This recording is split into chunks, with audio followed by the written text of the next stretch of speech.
에메리 감독도 링크가 있었던 뉴캐슬이었는데 결국 선임된 거는 에디 하우였습니다. 그렇죠. 에메리 감독은 성명서가 나왔죠. 본인이 아예 뉴캐슬은 가지 못할 것 같다라고 해서 아예 거절의 의사를 밝혔고 그때 나왔던 루머 중에 에메리와 에디 하우가 최종 후보 2인이다. 근데 에메리가 그 이른바 PPT. 에메리는 도대체 어떻게 PPT를 하길래 아스날 때도 그 보드진에게 감명을 주었는지 모르겠지만 좋은 감독이에요.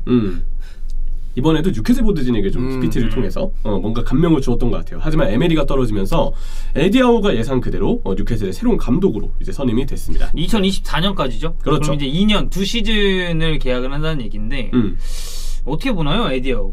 정확히는 이제 2시즌 반이죠. 이제 올 시즌까지 포함해서. 그렇죠. 2년 6개월.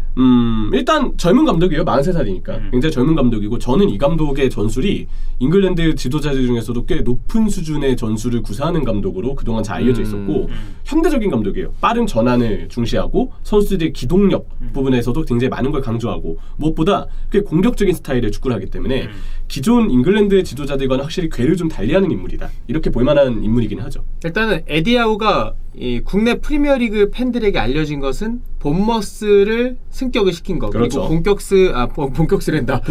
본격적으로랑 본머스랑 합쳐졌네. 정신 나갔나요? 본머스가 챔피언십에서 좋은 모습 보였던 선수들이 프리미어리그 첫 해에는 칼럼 윌슨처럼 막 부상 때문에 못 나오고 이래가지고 어려움기도 했었는데 칼럼 윌슨 무릎 부상 당했잖아요. 강등이 되고 나서 이제 에디 하우가 팀을 떠났는데 본머스에서 선수 생활도 오래 했고 본머스에서는 진짜 레전드 얘기를 들었던 게 에디 하우잖아요. 그렇죠.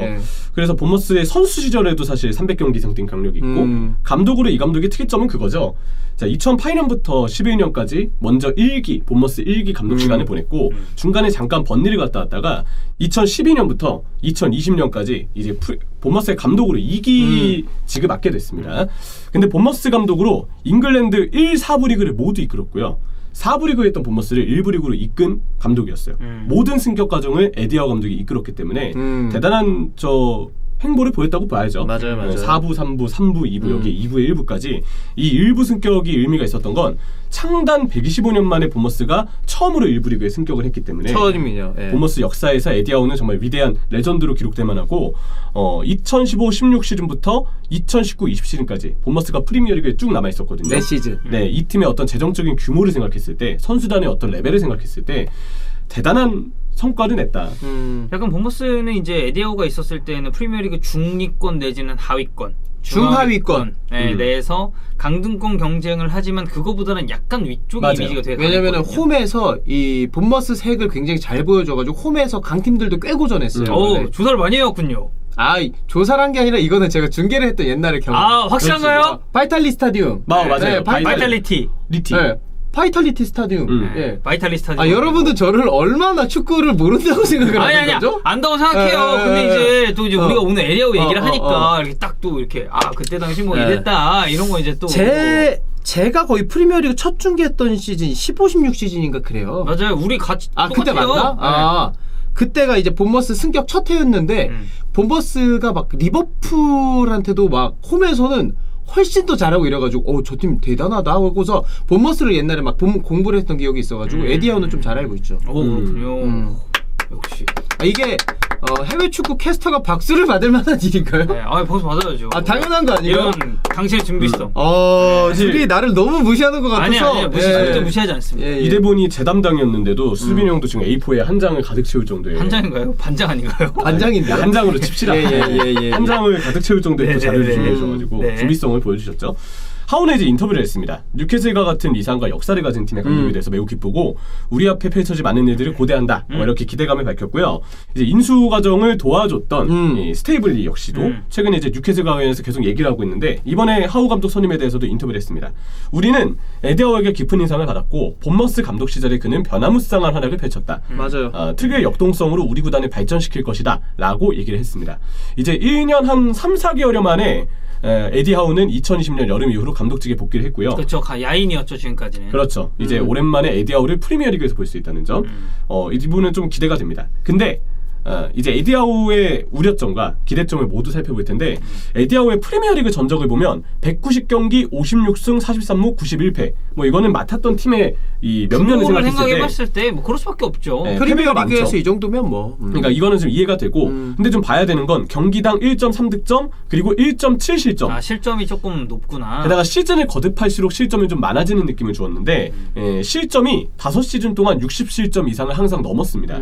그렇기 때문에 본머스의 어떤 실점 기록을 보면 에디아우에 있어서도 조금 실점과 수비에 있어서는 이 기록으로만 놓고 봤을 때는 지금은 우려를 할 부분은 있다. 근데 이제 좀 이제 그런 거죠. 뉴캐슬이라는 클럽은 어쨌든 엄청난 이 구단주가 왔습니다. 자금력이 그래서 엄청난 자본이 들어왔죠. 이 팀이 어떻게 보면 이제 스텝업을 할 수 있는 게 제일 중요한 게 저는 올 시즌이라고 보는 게 강등되면 어떡해요? 그렇죠. 일단 뉴캐슬은 잔류해야죠. 네. 챔피언십에서 부자이면은 어차피 한 시즌은 더 거기서 보내야 돼요. 아, 무조건이죠. 네. 강등이 되면은 다시 그러니까, 올라가야 되는 그치. 거니까. 근데 이거 뭐 우리 돈 좀 더 낼 테니까 그 강등 좀 약간 보석으로 풀어주세요. 이럴 수도 없는 거고. 없죠. 네.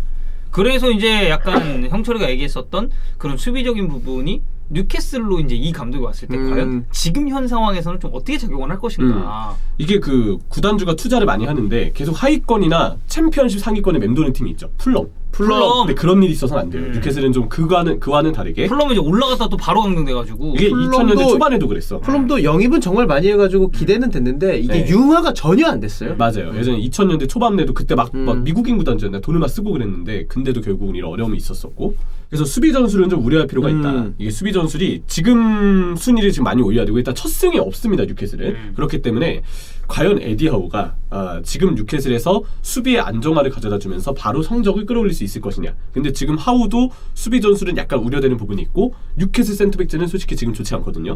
그런 거 생각했을 때 뉴캐슬이 지금 당장 순위를 올리는 데 있어서 우리 에디하우는 조금 우려점을 안고서 출발하는 게 있다. 이런 얘기를 일단 드리고 싶고요. 그리고 본머스 마지막 시즌은 결국 강등을 면치 못했는데 이때 부상 불운이 일단 있었고요. 게다가 선수 영입의 픽이 에디아우는 본머스 기간 내내 최악에 가까웠어요.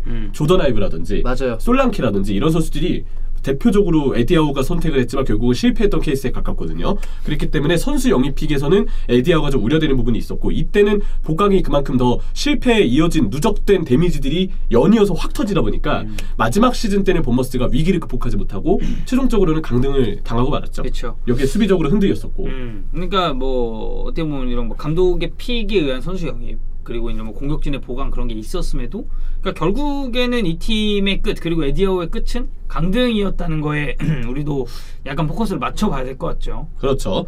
그래서 주목을 할 거는 에디아우의 이 선수 영입픽입니다. 아까 얘기했던 것처럼 본머스에서도 시즌을 거듭할수록 에디아우의 혹은 본머스의 영입이 계속 실패를 했기 때문에 보강해야 되는 포인트가 보강이 안 되고 그리고 마지막 시즌에 그 누적된 데미지가 팀의 강등으로 이어졌거든요.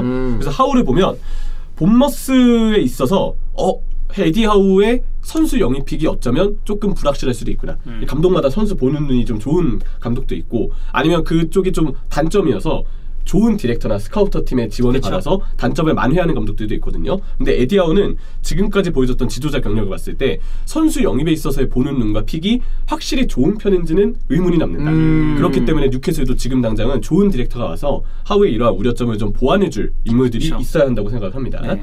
자, 그리고 기대 요소를 좀 보자면 일단 첫 번째 에디아우는 우승권까지 팀을 이끌 감독인지는 잘 모르겠어요. 이거는 검증된 부분이 없습니다. 하지만 본머스에서 그랬던 것처럼 팀을 중위권으로 도약시키는 데 있어서는 그래도 보여준 면모가 있는 감독이다. 그렇죠. 네, 그래서 에메리 감독이 사실 제가 보기에도 왔으면 제일 좋았을 것 같은데 에메리는 좀 어려워졌고 결국 에디아우가 그 이외에 데려올 수 있는 현실적인 매물들 중에서는 최선이 아니었나.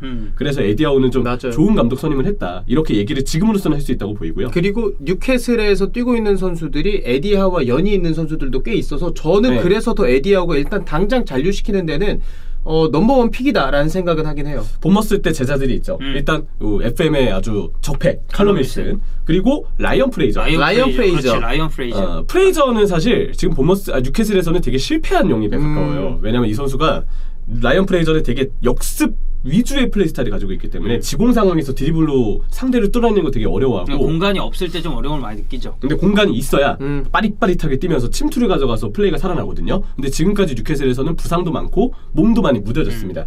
과연 하우가 와서 마지막 시즌 때는 본머스에서 프레이저가 되게 부진하긴 했지만 과연 하우와 프레이저가 다시 만나서 프레이저가 좀 살아나는 결과가 나올지는 지켜봐야 되겠고 또 한 명의 제자가 있죠. 맨리치. 왼발. 맞아요. 왼발의 맨리치. 리치 역시도 하우 감독과 오랜만에 재회를 하게 됩니다. 자, 그리고 역시 에디 하우에게 기대할 수 있는 건 전술구사 능력인데 빠른 전환과 공격적인 팀 컬러를 가지고 있다는 점. 그리고 선임 시기도 제가 보기엔 좋은 것 같아요. A매치 브레이크가 지금 있기 때문에 2주 동안 준비할 수 있는 시간적인 여유도 있다는 점. 게다가 젊은 선수들을 이 감독이 잘 육성하는 편이어서 뉴캐슬의 어린 자원들, 좀 리빌딩에 있어서 장기적으로 봤을 때 하우 감독과 함께 젊어지는 뉴캐슬을 기대해보는 것도 괜찮을 것 같습니다. 하지만 이 부분도 선수 영입픽은 에디 하우가 의문이 남기 때문에 분명 좋은 디렉터가 필요하다는 얘기를 다시 한번 강조하고 싶고 그리고 뉴캐슬의 선수들은 지금 에디 하우가 일하는 걸 되게 기대하고 있다. 그래요? 뉴캐슬의 소식통들이 앞다투어서 얘기를 하더라고요. 그런 점을 봤을 때 하우와 뉴캐슬 분위기 반등을 과연 얼마나 해낼 것인지 기대해보아도 괜찮을 것 같습니다. 근데 중요한 건 하우의 단점을 메우기 위해서 영리한 디렉터가 와야 돼요. 그게 1순위다. 그리고 뉴캐슬은 지금 디렉터를 계속 찾고 있다는 얘기들이 있거든요. 네. 근데 지금 유력하다고 보도되고 있는 인물이 한 명 있습니다. 바로 에메날로. 첼시의 에메날로? 맞아요. 첼시에서 10년 넘게 일했습니다. 그래서 에메날로를 어쩌면 뉴캐슬에서 또 볼 수 있다. 프리미어리그에서 볼 수 있다. 또 볼 수 있다라는 부분에서 기대가 좀 되는데 에메날로는 첼시에서 10년간 근무를 했고 최근에는 이제 모나코에서 일을 했었습니다. 장기적으로 팀의 시스템을 구축했어요. 첼시의 유스 시스템이 특히 지금과 같은 시스템으로 이루어지기까지 에메날로의 공헌이 굉장히 크다는 분석들이 많고요. 어린 재능들 영입에 굉장히 적극적이고 또 첼시가 유망주 영입해가지고 임대를 진짜 뺑뺑이로 확 돌린 다음에 그거 이제 이 양반이 어떻게 보면 좀 틀을 잡은 거거든요. 크리스텐센도 임대 갔다 온 거고 마운트도 그렇고. 크리스텐센을 그때 인터뷰했을 때 그 메넨글라트바흐에서 일했잖아요. 선수로서 이제 임대를 갔잖아요. 그때 에메날로가 임대를 간 선수들에게도 지속적으로 물어보면서 경기 어떻냐, 뭐 컨디션 어떻냐, 너 지금 뭐 상황 어떻냐 이러면서 계속 임대 선수들을 케어해줬대요. 그리고 만약 그 임대를 갔는데 생각보다 이 선수가 좀 지지부진하면 아주 좋은 판매, 바로 판매 전략을 써가지고 이 선수를 판매하면서 그 판매 수익을 거두는 방식까지 이러한 첼시의 시스템에 있어서 에메랄로 디렉터가 공헌해준 부분들이 굉장히 크다고 좀 알려져 있습니다. 보드지는 아마 이 사람이 첼시에서 장기 근무를 했고 시스템을 구축했으며 영어가 가능하고 프리미어리그 경험이 있다는 점에서 메리트를 느꼈던 것 같아요. 그래서 이런 부분에서 에메랄로에 대해서 지금 뉴캐슬이 접촉하고 있다는 보도들이 있고요. 그래서 킨셀라는 이 얘기를 했습니다. 에메랄로 덕분에 첼시는 마운트, 크리스텐센, 리스 제임스를 볼 수 있었다. 그쵸. 그래서 아카데미를 이렇게 이끄는 과정, 중심을 잡는 과정에서 에메랄로가 좋은 어떤 영입 공로가 있었다. 공로가 있었다라는 부분을 좀 확인할 수 있고 근데 제가 봤을 때 에메랄로의 이 선수 영입픽 있잖아요. 에디 하우도 선수 영입픽에 의문이 남는 감독이기 때문에 좋은 디렉터가 와서 그걸 메워줘야 됩니다. 근데 에메랄로도 똑같이 선수 영입에 있어서의 선택은 좀 의문이 남는 경력을 가지고 있어요. 맞아요. 본머스가 영입한 선수 중에서 사실 기억에 남는 선수보다 챔피언십에서 계속 본머스에서 함께하면서 에디아와 함께하면서 뛰었던 선수들이 저는 더 인상 깊었거든요. 그렇죠. 센터백 라인이라던가. 그러다 보니까 그 본머스에서도 에디아오는 의문이 남는데 에메랄로가 첼시에서도 결국은 첼시에서도 10년 동안의 영입 사례들을 봤을 때 실패한 영입들도 분명히 있거든요. 게다가 이 사람이 이 유망주 영입을 선호하다 보니까 진로보지처럼 첼시에 갔는데 크게 실패하는 경우들이 꽤 이 사람의 약간 커리어에 있어서 5점으로 남아 있습니다. 이 사람이 유망주 영입을 선호하다 보니까 결국 유망주는 어느 정도의 불확실성을 갖고 있잖아요. 그러니까 투자의 개념이죠. 어떻게 보면 이 선수가 사실 어떻게 될지 뭐 우리가 맞아요. 알 방법 없으니까. 그러다 보니까 실패 확률이 좀 그만큼 따라온다라는 게 좀 염려가 되는데 아마 뉴캐슬에서도 어린 선수 좋아하는 에디 하우, 리빌딩이 필요한 뉴캐슬의 상황, 또 어린 선수 좋아하는 에메랄로. 그래서 어린 선수 위주로 유망주를 긁어 모으면서 팀을 리빌딩 할 것 같아요. 근데 이에 있어서 픽이 첼시에 있을 동안에도 확실한 편은 아니었다. 네. 하지만 한 팀의 시스템을 구축하고 오랫동안 일하면서 자리를 잡게 만드는 부분에서는 괜찮은 공로가 있었던 인물이기 때문에 정말 에메랄로와 뉴캐슬이 확실하게 접촉을 할 것인지 정말 가까워질 것인지도 우리가 두고 보면 괜찮을 것 같습니다. 감독 선임이랑 이 디렉터 픽 얘기 나오는 거 보면은 사실 부호가 영입한 팀들이 꽤 많잖아요. 첼시, 뭐 맨시티, 말라가, 파리 생제르맹. 뭔가 이 청사진 그리는 것은 첼시처럼 가야 되지 않을까. 그렇죠. 첼시도 라니에리를 선임해서 이렇게 리빌딩을 딱딱딱 해냈던 것처럼 과연 에디 하우를 선임한 뉴캐슬도 어느 정도 자리를 잡을 수 있을지 음. 우리가 기대해보면서 보면 될 것 같습니다. 네.